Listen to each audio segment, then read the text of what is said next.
हरे कृष्णा। तो आप सभी को दामोदर महीने की ढेर सारी शुभकामनाएं। तो आप जानते हैं कि कार्तिक मंथ जो दामोदर मंथ के नाम से जाना जाता है, दामोदर मास इसे कहते हैं, ये बहुत ही शुभ माना जाता है, खास करके वैष्णव भक्तों के लिए। आज जानते हैं कि इतना शुभ क्यों माना जाता है, इतना पवित्र मंथ क्यों माना जाता है, इतना पवित्र महीना क्यों माना जाता है इसे। तो इसके पीछे कहते हैं कि भगवान की बहुत ही शुभ शुभ लीलाएं हुई हैं इसमें। जैसे गोवर्धन लीला है, दामोदर लीला है, और भी अन्य सारी बहुत सारी लीलाएं हैं जिसमें भगवान ने अपने प्रेम को सबको प्रदान किया। तो कहते हैं कि ये जो 4 महीने जो चातुर्मास आता है, इसमें से विशेष रूप से जो ये कार्तिक महीने का जो व्रत कोई पालन करता है, उस कार्तिक महीने अर्थात दामोदर भगवान के इस महीने का अगर नित्य रूप से कोई घी का दीपक जलाकर भगवान को सुबह और शाम दामोदर अष्टकम पढ़कर उनको अर्पित करता है, तो उसे कई करोड़ों अश्वमेध यज्ञ करने का पुण्य प्राप्त होता है।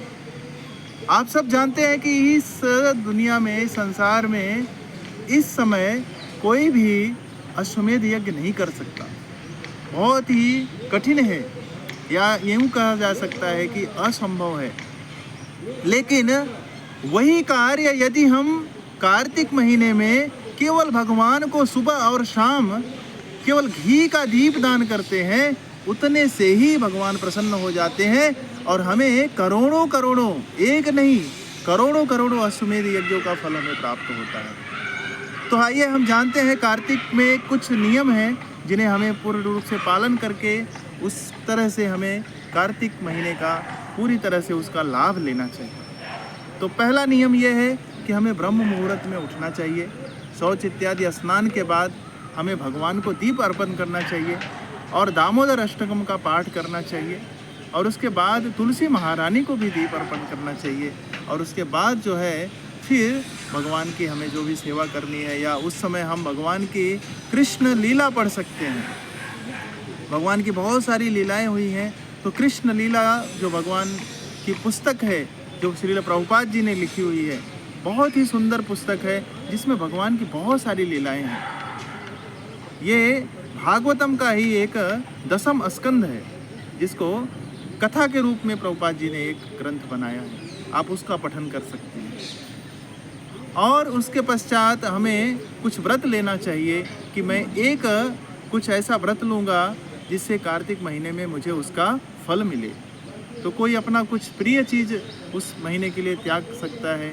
कोई एक व्रत का नियम लेते हैं कि मैं एक समय भोजन नहीं करूँगा, या एक समय ऐसा भोजन करूँगा कि बहुत ही सादा हो, कोई बहुत ज़्यादा तीखा, बहुत ज़्यादा गरिष्ठ भोजन ना हो। कोई भूमि पर शयन करते हैं, वहाँ पर कोई चटाई बिछाकर या कुछ ऐसे पतले बिस्तर को बिछाकर जो है भूमि पर शयन करने का भी व्रत लिया जाता है। कोई धाम में जाकर 1 महीने का वास रखते हैं। धामवास भी इस महीने में बहुत महत्वपूर्ण बताया गया है, इसकी अगाध महिमा है।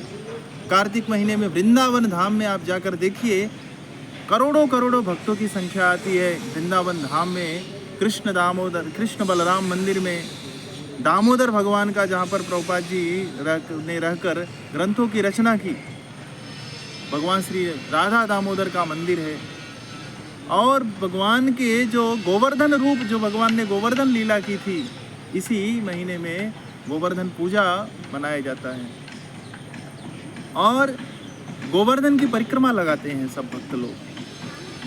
और इस प्रकार से हमें भगवान के नाम का ज़्यादा से ज़्यादा जप करना चाहिए। हरे कृष्णा कृष्णा कृष्णा हरे हरे, हरे राम राम राम हरे हरे। जो भी हम नियमित रूप से करते हैं उनकी और संख्या बढ़ानी चाहिए हमें, क्योंकि कार्तिक महीने में हम जितना ज़्यादा भगवान के नाम का, पवित्र नाम का जप करते हैं, उतना ज़्यादा हमें उसका फल प्राप्त होता है। तो हमें ज़्यादा से ज़्यादा नाम जप करना चाहिए, ज़्यादा से ज़्यादा ग्रंथों का अध्ययन करना चाहिए, ज़्यादा से ज़्यादा हमें भक्तों का संग करना चाहिए, और हो सके तो यमुना, गंगा आदि नदियों में हमें स्नान भी करना चाहिए। गौ माता की सेवा भी करनी चाहिए हमें। इस महीने में जो भी दान पुण्य यज्ञ तपस्या हम करते हैं उसका कई गुना फल हमें ज़्यादा प्राप्त होता है। तो यह व्रत 7 अक्टूबर से लेकर 5 नवंबर तक चलने वाला है। तो ये हमारे लिए कहते हैं सुपर सेल मंथ कहा जाता है। सुपर सेल मतलब यहाँ पर 50% डिस्काउंट नहीं है, 100% डिस्काउंट है। अगर किसी को भक्ति में ज़्यादा प्रगति करनी है तो उसे कार्तिक महीने में अपनी भक्ति को शुरू कर देना है। जिसने नहीं शुरू की है और जिसने शुरू की है उसको और तीव्रता से बढ़ाना है, भजन क्रिया को, भजन साधना को और ज़्यादा बढ़ाना है, जिससे उसकी भक्ति और प्रगाढ़ हो जाए।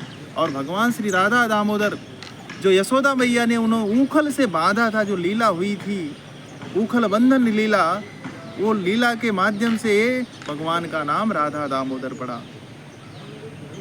यशोदा मैया उनके पीछे पीछे भागती हैं और भगवान बहुत दूर दूर तक भागते हैं। बाद में यशोदा मैया थक जाती हैं और जब भगवान देखते हैं कि यशोदा मैया अब उन्हें बांध नहीं पा रही हैं तो भगवान उनके ऊपर करुणा दिखाते हैं और खड़े हो जाते हैं। बाद में यशोदा मैया उनको बांध देती हैं। बांधते समय उनको 2 उंगली रस्सी छोटी पड़ती है। तो हमारे आचार्य कहते हैं कि वो 2 उंगली छोटी रस्सी पीछे पड़ने का कारण यह है कि एक तो हमारा प्रयास, दूसरा भगवान की कृपा। यदि हम भक्ति में प्रयास करते हैं तो भगवान निश्चित रूप से हमारे ऊपर कृपा करेंगे, लेकिन यदि हम प्रयास ही नहीं करेंगे तो भगवान कृपा भी नहीं करेंगे। यशोदा मैया भाग रही थी भगवान को भागने के लिए, तो भगवान ने करुणावश, कृपावश भगवान ने उनसे बधवा लिया अपने आप को और बध गए वो। और ऊखल में रस्सी से बांधने के कारण, जो उदर के ऊपर से रस्सी से बांधा यशोदा मैया ने, इसीलिए दामोदर, दाम का अर्थ होता है रस्सी, उदर का अर्थ होता है पेट। तो पेट के ऊपर से जो रस्सी से बंधन की जो लीला हुई, उसी का नाम दामोदर पड़ गया। कितना सुंदर नाम भगवान का है, दामोदर। और कहते हैं कि इस भगवान के इस रूप को हम जब दीप अर्पण करते हैं तो भगवान दामोदर बहुत ही प्रसन्न हो जाते हैं, जिस प्रकार से उन्होंने यशोदा मैया के ऊपर प्रसन्न हुए और अपने आप को बंधा लिया। कहते हैं कि जिनसे पूरा ब्रह्मांड भयभीत होता है, उन यशोदा मैया, वैसे भगवान यशोदा मैया के छड़ी से भयभीत हो रहे हैं।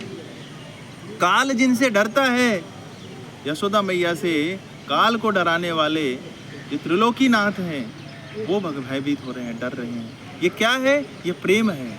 तो हमें भगवान का प्रेम चाहिए, तो हमें अपना प्रयास भी दिखाना पड़ेगा। और भगवान के प्रति प्रेम प्राप्त करने के लिए ये सबसे सुनहरा मौका है कि कार्तिक महीने में हम जितना भी सुंदर कार्य हम कर सकते हैं, भगवत कार्य हम कर सकते हैं, हमारी चेतना उतनी शुद्ध होगी तो और हमें भगवत प्रेम प्राप्त होगा। हरे कृष्णा। श्री श्री राधा दामोदर भगवान की जय। श्रील प्रभुपाद की जय। दामोदर महीना की जय।